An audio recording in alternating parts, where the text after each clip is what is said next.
ဒါတော့ကျမတို့ရဲ့တွေ့ရင်အောင်စီပုံမှာသွားနေတာပဲဖြစ်ပါတယ်ဒါလေးကတော့ကျမရဲ့မျိုးသားလေးဖြစ်ပါတယ်ရှင်ကင်မရာမန်ကတော့ကျမပါ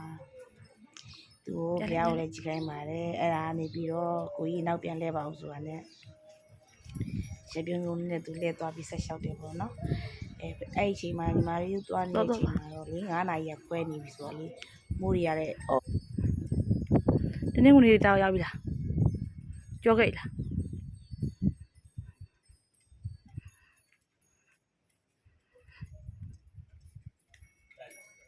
ရဲသူသွား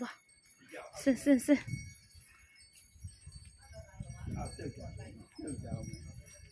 အိုးမိုက်ဆင်းမိုက်တယ်